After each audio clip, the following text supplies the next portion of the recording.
오늘 예배에 대한 족집게 수업, 예배에 대한 족집게 수업이라는 제목으로 하나님의 말씀을 전하겠습니다. 프랑스 철학자 블레즈 파스칼은 인간의 마음 속에는 하나님만이 채울 수 있는 하나의 빈 공간이 있다고 말했습니다. 이것을 무한한 신면이라고 표현했고 하나님이 만든 공허라고 불렀습니다. 이 공간은 다른 어떤 세속적인 것으로 채우려 해도 절대로 채울 수 없는 공간이라는 거예요. 채워지지 않는 그 공간을 채우기 위해 사람들은 온갖 노력을 합니다. 이것저것 살기 위해, 생존을 위해 서바이벌 인생을 살아갑니다. 나의 공허함을 채우기 위해, 그 채워지지 않는 그 공간을 채우기 위해 평생 몸부림치면서 살지만 사실 그 공간은 세상의 그 어떤 것으로도 채울 수 없는 공간입니다. 그러나 어느 날 주님께서 찾아와 하나님의 백성을 부르십니다. 그 주께서 부르시는 음성을 듣고 응답할 때 어떤 것으로도 채울 수 없었던 그 공간이 채워지기 시작합니다. 그 인생이 어떻게 바뀔까요? 서바이벌 인생에서 리바이벌 인생으로 변화됩니다. 그의 삶에 하나님이 비로소 역사하시고 하나님이 주도하시는 그의 삶에는 이제는 그 공간에 하나님으로부터 나오는 평안과 행복으로 가득 채워지게 되는 겁니다. 그게 바로 리바이벌입니다. 그런 면에서 사마리아 여인을 만나신 주님의 이야기는 단순히 약 2000년 전에 사마리아에 살았던 한 여인을 위한 만남이 아니라 이 땅의 죄와 비참함 속에 과거와 현재, 미래, 이 세상을 살아가는 모든 인생들 가운데 하나님이 말씀하시는 말씀이고 서바이벌의 인생에서 리바이벌로 가는 여정을 잘 보여주는 말씀이 바로 사마리아 여인을 만난 이 요한복음 4장 말씀이라고 저는 생각을 합니다. 목마름이라는 주제로 시작된 이 생수의 이야기가 지난주에 갑자기 남편이라고 하는 주제로 전환이 되었습니다. 목마름을 채우기 위해서 반드시 넘어야 할 산이 있다면 그것은 자신의 불경건함과 비참한 현실을 있는 그대로 직면해야만 하기 때문이었습니다. 그렇게 자신의 불경건함과 비참함을 직면한 이 여인은 비로소 영적인 일에 관심을 가지기 시작했습니다. 오늘 예수님께서 사마리아 여인에게 예배에 관해서 쪽집게로 3가지 핵심 요소를 말씀해 주시는 내용을 오늘 함께 살펴보려고 합니다. 그 중에 첫 번째, 예배의 핵심 첫 번째는 목마름과 비참함입니다. 오늘 본문은 갑자기 예배라고 하는 주제로 또 확 전환이 되었습니다. 목마름에서 남편에서 갑자기 예배로 주제가 확 바뀌어버렸어요. 마치 깜빡이도 안 켜고 치고 들어오는 차같이 사실 매우 급작스러운 전환인 것 같지만 매우 논리적이고 매우 타당하게 이야기가 전개되고 있습니다. 물론 우리는 이런 생각을 할 수 있습니다. 예수님께서 이왕 예배에 대해서 좀 가르쳐 주실 계획이시라면 당대의 최고의 율법학자이면서 바리새인이었던 니고데모와 대화를 나누실 때 예배를 좀 가르쳐 주셨으면 더 좀 합리적이지 않을까, 이런 생각을 해볼 수 있습니다. 아무래도 여러분, 예배라고 하는 것이 좀 경건해야 되고 또 뭔가 율법도 좀 잘 지키는 것과 좀 관련이 있을 것 같잖아요. 그래서 사실은 예배를 가르치실 거라면 요한복음 3장의 니고데모에게 이걸 가르치셨으면 더 좋지 않았을까 하는 우리는 그런 의구심을 가질 수 있습니다. 그러나 분명 니고데모보다 사마리아 여인에게 예배를 가르치시는 것이 예배의 본질을 더 명확하게 잘 드러내실 수 있다고 우리 주님께서는 보셨던 것입니다. 자신의 목마름을 직면했을 때 다시 목마르지 않을 생수에 대한 관심을 가지게 됩니다. 자신의 비참함을 직면했을 때 비로소 영적인 일에 관심을 가지게 됩니다. 이때를 기다리셨던 예수님은 예배의 주제로 확 전환해 버리십니다. 예수님께서 가르치시는 예배의 핵심 첫 번째는 목마름입니다. 목마름. 절대로 예배에 빠져서는 안 되는 핵심 요소입니다. 예배는 목마름, 굶주림, 갈급함, 갈망, 이런 것과 매우 깊은 관련이 있습니다. 채우려 해도 채워지지 않는 그 공간을 하나님으로만 채울 수 있다는 그 간절함이 예배의 가장 중요한 첫 번째 핵심 요소라는 겁니다. 내게로 나아오라 하시는 그 하나님의 초청을 받아 갈급한 심령으로 나아오는 것이 바로 예배입니다. 목마른 사슴이 시냇물을 찾기에 갈급함같이 가란 심령으로 나와 보좌로부터 나오는 그 생수를 마시는 것이 바로 예배입니다. 따라서 배부름은 예배의 주적입니다.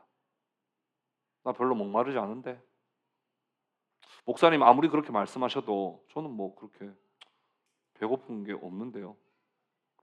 뭐 간절해야 된다면 알겠는데 뭐 저는 그렇게 간절하지 않는데요. 이미 예배가 시작이 안 된 겁니다. 예배의 가장 큰 주적은 배부름이에요. 충만함은 예배에 있어 최고의 방해꾼입니다. 하나님께 대한 무관심은 하나님을 대적하는 것입니다. 예배에 오면서 나는 별로 부족한 것이 없어, 나는 별로 갈급하지 않은데 라고 하는 마음으로는 결코 예배를 드릴 수 없다는 것입니다. 예배를 드리는 주일에도 내 머리와 내 마음에는 온통 세상의 것들로, 세상의 일들로 가득 차 있다면 결코 예배자가 아닙니다. 예배자는 세상의 그 모든 일들을 다 내려놓고 주님께서 정하신 이 주일에는, 이 안식일에는 온전히 하나님을 향한 갈급함, 하나님을 향한 갈망으로 나와 하나님 앞에 서는 것이 진정한 예배자의 제일 중요한 첫 번째 요소라는 겁니다. 빈 공간을 채울 수 있는 가장 복된 시간이 예배 시간이며 세상에서는 줄 수 없는 것, 정말 세상에서는 들을 수 없는 하나님의 말씀을 듣는 시간이기 때문에 우리는 목마름과 굶주림으로 나와야 하는 것입니다. 시편 51편 17절에 이렇게 말씀합니다. 하나님께서 구하시는 제사는 상한 심령이라. 하나님이여, 상하고 통회하는 마음을 주께서 멸시하지 아니하시리다. 영어 성경으로 보니까 broken heart라고 되어 있어요.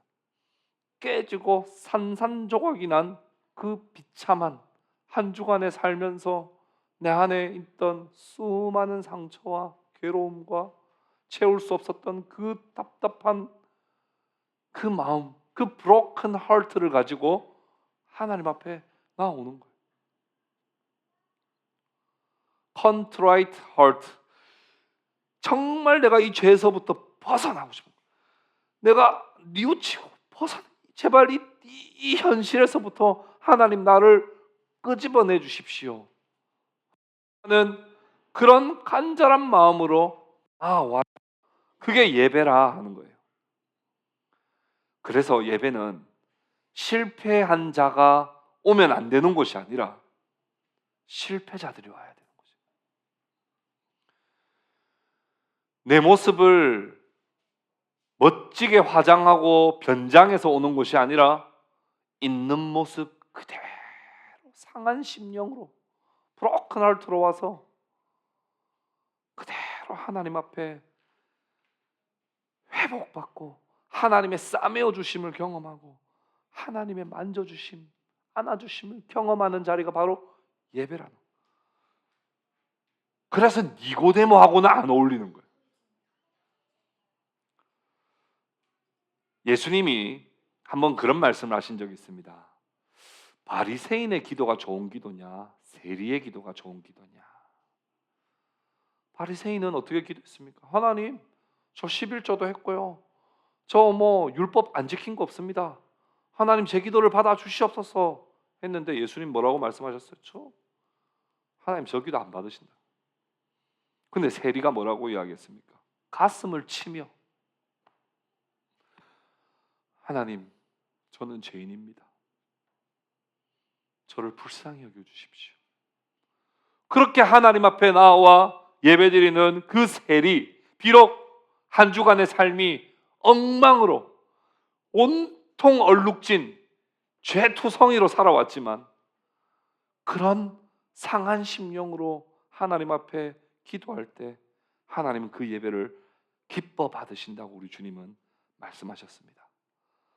사랑하는 성도 여러분, 예배 드릴 때 겸손한 마음으로 나오시기 바랍니다.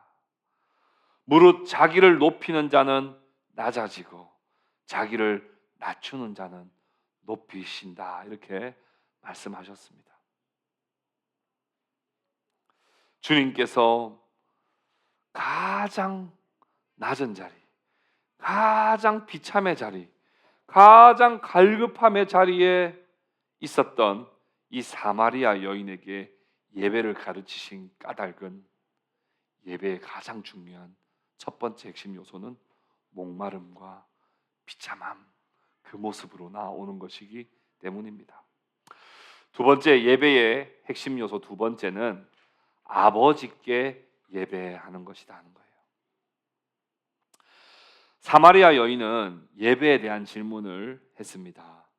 이 여인의 질문 속에는 당시 사람들이 생각했던 예배라고 하면 제일 중요하게 생각하는 핵심 요소가 무엇인지를 우리는 엿볼 수 있습니다. 오늘 본문 말씀 우리 같이 한번 읽어볼까요? 우리 20절 말씀 우리 같이 한번 읽읍시다. 시작. 우리 조상들은 이 산에서 예배하였는데 당신들의 말은 예배할 곳이 예루살렘에 있다 하더이다. 우리 조상들, 그러니까 한마디로 사마리아의 조상들은 이 산에서 예배했는데, 할 때 이 산은 어디냐면 그리심산을 말합니다. 이 산이라면 그리심산이에요. 이 산에서 예배했는데 당신들은 예배할 곳이 예루살렘도 산입니다. 예루살렘도 산이에요. 거기서 예배하는 게 더 맞다고 하던데 하면서 질문을 끄집어냅니다. 그 당시 사람들은 예배의 가장 중요한 핵심 요소가 무엇이라고 생각했다는 거예요? 장소예요. 장소. 도대체 어디서 예배를 드리는 것이 참 예배냐? 어디서 예배를 드리는 것이 진짜 하나님 받으시는 예배냐? 라고 하는 것이 가장 중요하다고 생각해요. 여러분, 물론 장소가 안 중요한 건 아닙니다. 여러분 아시잖아요. 우리가 다 온라인 예배 드려봤잖아요. 온라인 예배 드리면 여러분 예배가 좀 잘 됩니까? 사실 잘 안 돼요. 장소가 좀 사실 중요합니다. 그렇죠? 근데 장소가 핵심 요소는 아니에요. 그렇죠? 내가 빈들에 있든 내가 어디에 있든 내가 가장 예배의 중요한 핵심 요소는 첫 번째 말씀드렸던 것처럼 목마름과 굶주림이고 두 번째는 아버지께 예배하는 거예요. 이게 핵심 요소지. 장소가 제일 중요해요. 근데 믿음이 좀 약한 사람들은 장소가 진짜 중요합니다. 믿음이 약한 사람들은 특별히 좀 안 좋은 장소 혹은 열악한 장소에 예배드리면 예배 안 드려져요. 근데 믿음 진짜 좋은 사람은요, 막 락 음악 틀어놔도요 기도합니다. 믿음 좀 조금 그 환경의 영향을 많이 받는 사람은 그 잔잔한 이렇게 뭔가 기도 배경음악이 나와야만 기도가 되는 사람도 있어요. 그건 뭐 제가 폄하하는 거 아닙니다. 그러니까 그거는 뭐 이게 우리가 환경이 안 중요하다는 건 아니라는 걸 말씀드리는 거예요. 그런데 제일 중요한 건 아닌 것이죠. 사마리아 여인은 유대인들이 예루살렘 성전에서 예배 드리지 않는 사마리아 사람들을 멸시한다는 이야기들을 어릴 때부터 많이 들어왔던 거예요. 저 예루살렘 사람들은 저기가 진짜 예배인데 우리 사마리아에 있는 예배는 아무리 예배 드려도 예배가 아니라고 계속 말하는 이야기가 너무 어릴 때부터 들어왔고 듣기 싫었던 겁니다. 그러니까 예수님께 한번 묻는 겁니다. 어떻게 해야 되는 겁니까? 근데요, 여러분 사마리아 사람들도요 나름 자부심이 있었어요. 왜요? 이렇게 말했잖아요. 우리 조상들은 이 산에서 예배했다고 그랬어요. 여러분 이 산도 약간 뭔가 좀 유명한 산인가 보죠? 무슨 산이라고 그랬죠? 그리심산. 여러분 이 산이요 유명합니다. 사마리아 사람들이요 자부심 가질 만해요. 왜냐하면 제가 오늘 사진 보여드릴까 말까 고민 많이 했는데 그냥 상상해 보세요. 그, 그 모세가 모세 시대에 백성들을 불러 모아놓고 예배를 드립니다. 근데 그때 어떻게 예배를 드렸냐면 절반은 그리심산 쪽에 서게 하고 절반은 에발산 쪽에 서게 했어요. 그리고는 설교를 이렇게 합니다. 하나님의 말씀을 잘 듣고 순종하면 여러분들은 복 받을 것입니다. 이렇게 하면 그리심산에 있던 백성들이 아멘 이렇게 해요. 하나님의 말씀을 멸시하고 불순종하는 자들은 반드시 저주를 받을 것입니다. 그러면 에발산에 있던 그 절반의 백성들이 아멘 해서 축복과 저주의 말씀을 이런 형식으로 들었어요. 그 그리심산과 에발산 딱 사이에 동네가 하나 있는데 그 동네가 뭐냐면 세겜이고 지금으로 치면 수가입니다. 수가. 그러니까 이 사람들도 자부심이 있었겠어 없었겠어요? 있었지. 예배를 이 장소는 누가 예배드렸던 곳이에요? 모세가 예배드렸던 곳이에요. 뿐만 아니라 창세기에 보면 아브라함이 가다가 세겜에서 제단을 쌓고 하나님께 예배드렸다는 말씀이 있어요. 그러니까 이 땅은 지금 누가 예배드렸던 곳이에요? 아브라함과 모세가 예배드렸던 곳이에요. 다만 뭐가 없을 뿐이에요. 예루살렘 성전이 없을 뿐이에요. 그러니까 나름 자부심이 있단 말이에요. 우리가 여기서 드리는 예배도 하나님 받으시는 예배다라고 하는 것에 지금 계속 집착하고 있는 것이죠.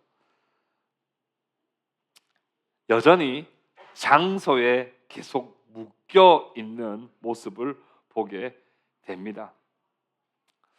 그런데 예수님께서는 어디에서 예배드리는 것이 더 맞다고 말씀하셨어요? 그 질문 자체를 그냥 튕겨버리십니다. 핵심이에요. 여러분 우리가요 하나님께 이렇게 기도할 때가 있어요. 하나님 저 이렇게 할까요? 이렇게 할까요? 이렇게 기도해요. 그런데 대부분의 우리의 기도는요 이것도 아니고 이것도 아닌 경우가 되게 많아요. 하나님 예루살렘입니까? 그리심입니까? 이야기하는데 그 둘 다 아닌데 이렇게 하면서 여러분 그러니까 우리가 뭐 이겁니까 저겁니까 질문하는 기도도 참 좋은데요. 아버지의 정말 그 마음을 알 수 있는 기도를 드리는 게 참 중요합니다. 예수님이 이렇게 대답하셨습니다. 여자여 내 말을 믿으라. 이 산에서도 말고 예루살렘에서도 말고 너희가 아버지께 예배할 때가 이르리라. 갑자기 좀 동문서답처럼 아버지께 예배할 때가 이르리라 이렇게 말씀하십니다. 어떤 때가 중요하다는 거예요. 어떤 때. 그 때가 언제냐. 그리심산이냐 에발산이냐 예루살렘이냐 하는 장소가 중요한 게 아니라 반드시 중요한 그 때가 있다는 거예요. 그 때는 언제예요? 그리스도께서 오신 때입니다. 그리스도께서 오신 그때 이후부터는 진짜 더 장소가 중요한 것이 아니야. 예수님께서 오심으로서는 이제는 뭐가 중요하냐? 우리가 예배드리는 대상이 누구신지를 예수님을 통해 명확하게 알게 될 것이라는 거예요. 그전에는 그냥 막연한 여호와여, 막연한 하나님이여 이랬단 말입니다. 그러나 예수님이 오신 그때부터는 이젠 장소는 중요하지 않고 도대체 누구를 향하여 예배하느냐가 더 중요한데, 예수님을 통해서 우리는 그 여호와 하나님이 누구신지를 이제 우리는 새롭게 정의할 수 있게 된 거예요. 누구께 예배할 수 있다는 거예요? 아버지께 예배할 수 있다는 거예요. 아버지께. 예수님은 항상 예배와 관련하여 아버지라고 하는 표현을 거듭 반복하십니다. 그동안에 예루살렘에서 예배를 드리는 사람이든 그리심산에서 예배를 드리는 사람이든 하나님을 아버지라고 인식하는 사람은 없었습니다. 그냥 그저 저 멀리 있는 신, 우리가 열심히 기도하면 우리에게 복 주고 우리가 그 말을 안 듣고 마음대로 살면 저주받는 그런 저 멀리 있는 신 정도로 생각을 하고 예배를 했습니다마는, 이제 예수님이 오신 이후부터는 완전히 달라집니다. 요한복음 1장에 영접하는 자, 곧 그 이름을 믿는 자들에게는 하나님의 자녀가 되는 권세를 주셨다. 이제는 예수님이 오신 이후부터는, 예수님을 영접하고 나서부터는 예수님이 아버지라고 부르시는 그 성부를 향하여 모든 하나님의 백성들은 그분을 향하여 아버지라고 고백할 수 있게 되었다는 거예요. 아버지라고 고백할 뿐 아니라 아버지라고 믿게 되고 아버지와의 관계를 누릴 수 있게 되었다는 거예요. 예배의 핵심 요소 두 번째는, 우리가 지금 예배 드리고 있는 분은 저 멀리 막연한 신이 아니라 우리의 아버지시라는 것을 믿으시기를 바랍니다. 예배는 아버지라 인식하고 아버지라 부르며 아버지께 대한 경배와 영광을 올려드리는 것이 바로 예배입니다. 만약 그리스도가 오시지 않았다면 누구도 하나님을 아버지라고 인식할 수도 없고 믿을 수도 없고 부를 수도 없었을 것입니다. 비인격적인 존재로서 잘하면 복주고 못하면 저주주는 그런 한 신으로 인식했을 것입니다. 그러나 우리는 예수님의 시대를 통하여 하나님을 아버지시라고 우리가 그렇게 고백합니다. 여러분, 아버지와 자녀의 관계의 가장 큰 핵심은 뭡니까? 뭐예요? 사랑, 보호, 또 뭐예요? 끊을 수 없는 관계. 여러분, 우리 입양된 자녀들도 보면 평생을 부모님 밑에서 자랐다 할지라도 나의 친엄마, 친아빠를 찾아가는 거 많이 보셨잖아요. 끊을 수 없거든요. 이 아버지와 자녀의 관계. 우리는 지금 오늘 비인격적인 지금 무속신앙을 지금 하고 있는 게 아닙니다. 지금 어디 동상 앞에서 불상 앞에서 그저 염주 돌리면서 비인격적인 신에게 그저 구걸하고 있는 중이 아닙니다. 우리는 오늘 지금 우리의 아버지 되시는 하나님과 인격적 만남을 하며 아버지의 그 사랑과 긍휼과 자비와 아버지의 그 은혜를 우리는 받고, 지금 이 시간만 하나님이 우리와 함께 하시는 것이 아니라 우리가 예배당 밖을 나가 일주일을 살아가는 동안에도 우리 아버지께서 밤이나 낮이나 늘 우리를 보시고 예쁘다 귀하다 하시며 때로는 우리의 연약함을 안타까워하시며 우리의 작은 신음에도 응답해 주시는 우리 아버지 하나님을 예배하고 있다는 것을 여러분 기억하시기를 바랍니다. 예배에 나올 때 누구를 향하여 여러분 나오십니까? 목사님한테 출석 체크하려고 오시는 거 아닙니까? 다른 성도들을 볼 때 나 예배하러 왔어요 하고 이렇게 출석 체크하러 오시는 거 아닙니까? 도무지 내가 살아왔던 나의 그 실패와 나의 방탕함을 생각한다면, 양심이 있다면 도저히 나타날 수 없었을 그 탕자가 양심이 있다면 나타나면 안 될 그 탕자가 유일하게 갈 수 있었던 곳은 나의 실패에도 불구하고 아버지의 집이었습니다. 아버지의 품이었습니다. 직장 상사였다면 저런 무능력한 놈하고 해고를 했을 겁니다. 지역 주민들에게 돌아갔다면 지역 주민들은 그 탕자를 수군수군 댔을 겁니다. 그러나 아버지께 갔을 때는 아버지는 너른 품으로 안아주시고 잘 왔다 하며 잔치를 배설해 주시는 분이 바로 아버지이십니다. 여러분들이 예배하고 계시는 그 하나님도 그런 아버지 하나님이심을 기억하고 늘 예배의 자리로 나올 때, 또 예배 순간순간에 하나님과 인격적 만남을 가질 때 그분은 우리의 아버지이심을 기억하고 고백하시는 저와 여러분 될 수 있기를 주님의 이름으로 축복합니다. 마지막으로 세 번째 예배의 핵심은 영과 진리로 예배하는 겁니다. 우리 오늘 본문 23절 우리 말씀 우리 같이 한번 읽어보겠습니다. 23절 같이 읽어봅시다. 시작. 아버지께 참되게 예배하는 자들은 영과 진리로 예배할 때가 오나니 곧 이때라. 아버지께서는 자기에게 이렇게 예배하는 자들을 찾으시느니라. 여러분 안 찾아도 되면 참 좋을 것 같아요. 이 찾으신다라고 하는 말 우리가 그냥 좀 쉽게 생각해 보면 두 가지 의미를 생각해 볼 수 있을 것 같아요. 왜 찾으실까요? 잘 없기 때문에. 그렇게 예배하는 자들이 잘 없기 때문에. 예배하는 자가 없는 게 아니라 예배하러 온 자들은 많은데 하나님 앞에 진실된 예배를 드리는 자가 잘 없기 때문에 하나님은 찾으시는 거예요.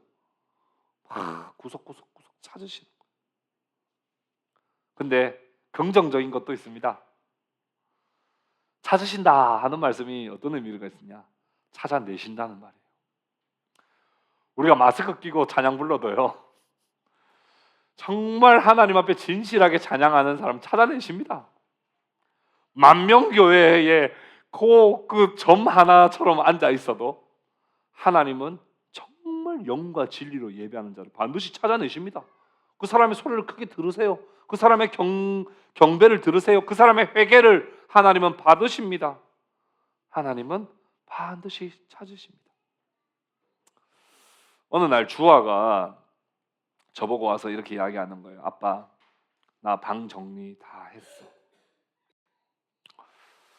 제가 그렇게 아빠한테 자기 방 정리 잘했다고 하는 말을 할 때 제가 이렇게 말을 했습니다. 주아야, 아빠는 주아가 정리한 것을 보지 못했지만 하나님께서는 주아가 착한 일을 하는 걸 다 보셨을 거야.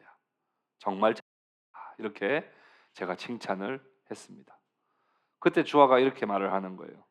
아빠, 그런데 왜 하나님은 안 보여요? 그래서 제가 어렵게 말했습니다. 쉽게 말 못해서 하나님은 영이시란다. 하나님은 영이시란다. 하나님은 사람과는 달라. 하나님은 동물하고도 달라. 하나님은 보이지 않지만 반드시 계셔. 그래서 주아가 아주 기가 막힌 질문을 했습니다. 그럼 하늘나라 계시는 거예요? 이렇게 물었어요. 하늘나라에 계시지만 지금 여기에도 계셔서 주아를 다 보고 계시지. 그러니까 주아가 하나님께서 보셨다니 다행이다 이러면서 대화가 끝이 났습니다. 우리가 예배드리는 대상은 영이신 하나님입니다. 24절에 하나님은 영이시니 예배하는 자가 영과 진리로 예배할지니라. 하나님은 영이시다 하는 말을 어떻게 좀 우리가 이해할 수 있을까? 참 어려운 일입니다. 이 영이신 하나님을 우리의 언어로 사실 설명할 방법이 없습니다. 다만 많은 신학자들은 부정의 방식으로 조금이라도 이해하려고 했어요. 예를 들어 하나님은 육체는 아니시다. 하나님은 보이지는 않으신다. 하나님의 속성인 영은 인간에게 있는 영혼과는 비슷한 속성을 가졌으나 인간이 가진 영혼과 하나님의 영은 완전히 극과 극이다. 왜? 하나님은 영이 무한하시지만 인간은 유한하기 때문이다. 뭐 이런 정도로 설명을 했습니다. 그러나 우리가 이 정도로는 정리해 볼 수 있을 것 같습니다. 하나님이 영이신 까닭에 인간은 하나님을 볼 수 없고 하나님께로 나아가는 일이 참 어렵습니다. 신약의 바울이요, 고린도후서 12장에 보면 하나님이 쑥 불러가셔서 소위 말하면 삼층천, 셋째 하늘이라고 하는 곳에 하나님이 슉 데리고 가신 적이 있으십니다. 고린도후서 12장에 보면 나와요. 그때 바울은 신비한 체험을 했고 하나님의 계시의 말씀을 들었다고는 말했지만 하나님을 직접 배웁지 못했어요. 구약의 모세도 하나님을 대면하여 보았다라고 말했습니다만은 그것은 하나님이 어떻게 생기셨는지를 생김새를 봤다는 말이 아니라 하나님의 그 영광스러움을 보았다는 말입니다. 출애굽기 33장에 보면 모세는 겨우 하나님의 뒷모습만 봤다 이렇게 말을 합니다. 그럼 우리는 하나님을 볼 수 없습니다. 하나님을 보면 죽는다 이렇게 성경은 기록되어 있습니다. 왜요? 하나님과 우리는 절대적인 그 거리와 차이가 있습니다. 그래서 우리가 하나님께 예배하면 하나님께 이 예배가 닿을까요?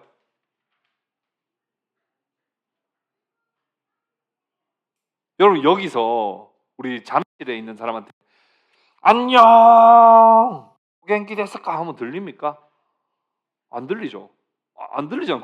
이 육성으로는 그 거리를 초월할 수가 없어요. 물론 전화로 하면 들릴 수 있죠. 이 전화라고 하는 수단을 통해 우리는 잠실에 있는 사람하고도 바로 그냥 대화를 할 수 있는 거죠. 근데 우리의 그 한계는 일본에 있는 사람, 러시아에 있는 사람, 중국에 있는 사람과 지금 대화할 수 없어요. 한계예요, 한계. 이 말은 무슨 말이냐면 하나님이 영이시니라고 하는 말은 무슨 말이라고 우리는 해석해야 되냐면 우리는 하나님께 닿을 수 없는 존재, 하나님께 전달될 수 없는 존재. 예배 드린다고 해서 찬송 드린다고 해가지고 하나님께 이게 전달될 수 없는 분이시라는 거예요. 모세도 바울도 하나님을 못 뵀어요.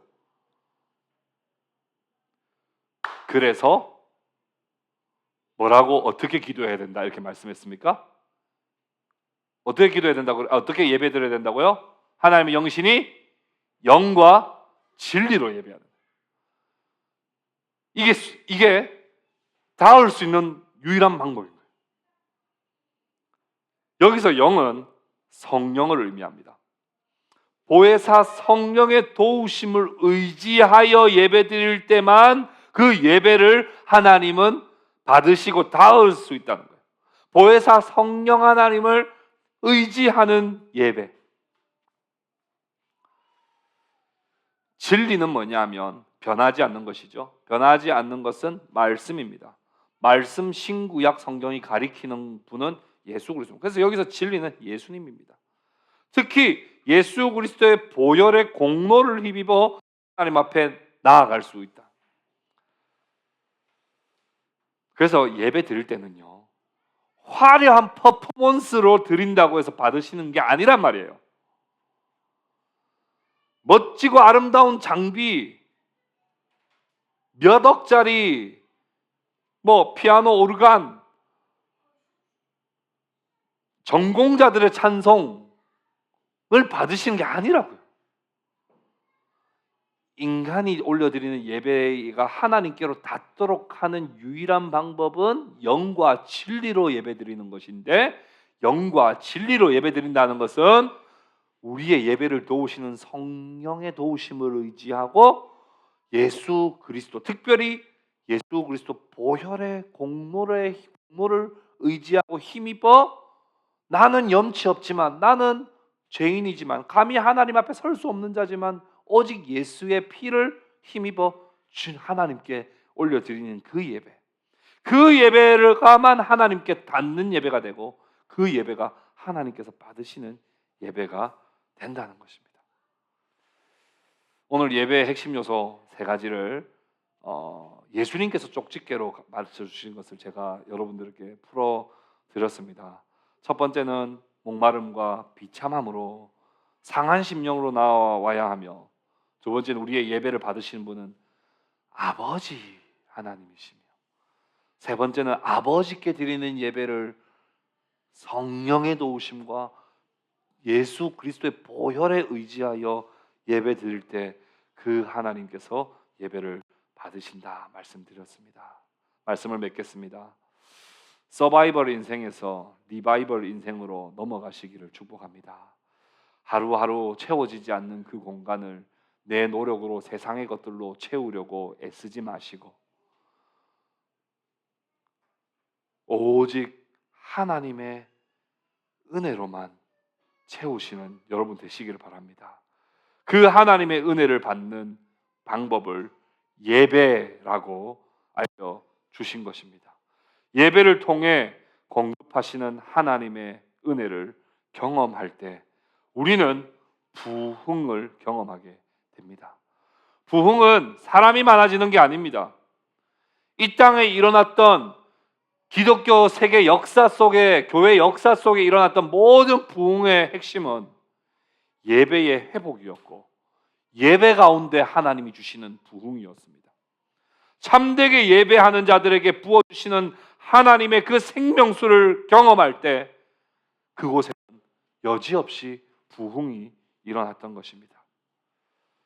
하나님의 부르심에 응답하여 목마름과 비참함 있는 모습 그대로 사랑하시는 아버지께 나아와 오직 예수 그리스도의 보혈에 의지하여 성령의 도우심을 입어 영이신 하나님을 예배할 때 내 안에 공허한 공간이 채워지고 채워져서 채우고 채워지면 흘러 넘쳐요. 그 흘러 넘치는 건 어디로 보내는 겁니까? 일주일 동안 우리의 삶 속에 우리를 보내시는 그 우리의 직장과 우리의 가정에 그 흘러 넘치는 하나님의 사랑을 흘러 보내며 살아가는 것이 또 우리 이 땅의 6일간의 삶의 예배로 이어지는 것입니다. 예배 회복을 통해 오늘날 부흥은 끝났다 말하지 말고 진정한 예배 회복을 통해 우리 모두가 부흥의 세대가 될 수 있기를 주님의 이름으로 축복합니다. 우리 함께 하나님 말씀 기억하며 우리 함께 기도하도록 하겠습니다.